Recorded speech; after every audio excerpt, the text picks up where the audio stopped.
Gusto ko lang i-congratulate yung mga newly passed architects. More about sa kanila yung topic natin ngayon. So gusto ko lang i-share na February 14 din ako nag-oath taking. So this day yun. Gusto ko lang i-share yung mga first ko as an architect. So, alam, iba-iba naman tayo na experience. So number one na first is yung first time mo pumirma. First mo na pipirmahan is very memorable siya. Kailangan pag pipirma ka, lagi mo na check kung ikaw ba talaga ang gumawa or nasa standard ba lahat. So liable ka dito. And yung mga magiging susunod na pirma mo is may kaakibat na liability and responsibility. Sa mga pinakamasakit na first ko is yung first rejection. Talagang pinaglaanan mo ng design, i-drawing mo lahat, sumugal ka. Maasa ka, nakakala mo sure na, then ibibigay mo lahat, drawings. Binigay mo na lahat ng drawings, lahat ng design, then hindi pala ikaw yung tatanggap. Hindi ikaw yung makukuha. Hindi ikaw yung magpo-proceed ng project. Sugal siya eh. Hindi ko siya masabing occupation lang, basta or profession lang. Basta is para siyang sugal sa buhay. Lagi, pag naghanap ka ng project, lagi siyang sugal.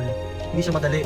And darating sa point na somehow, and at some point, magkakaroon ka ng mental breakdown. And as a freelance architect, first time din, sasalo ka ng problema nang walang sasalba sa'yo. Dati kasi, syempre, pag employed ka, may sasalo sa'yo na kahit paano, team leader, or boss. Pero pag dumating ang point na namamontrata ka na, or architect ka na, project architect ka na ng sarili mong project, ikaw na may handle ng lahat, sa'yo nakapangalan yung kumpanya, darating yung point na marirealize mo na, kailangan mo na mag-ingat, kailangan mo nang mas maging professional pa, kailangan mo lawakan yung isip, kailangan mong think outside the box parate, na hindi na ito katulad ng dati na kaya mong sabihin or kaya mong gawin yung mga bagay na dati mong ginagawa nung employee ka pa or wala ka pang sariling project. You just have to think twice kung anong kailangan mo sabihin. Hindi ko sinabing wala naman ako sinabing maging mahina ka or huwag ka nang pumalang, but you just have to think twice muna. Breathe, 1, 2, 3, isipin mo kung dapat ko bang sabihin yung or hindi.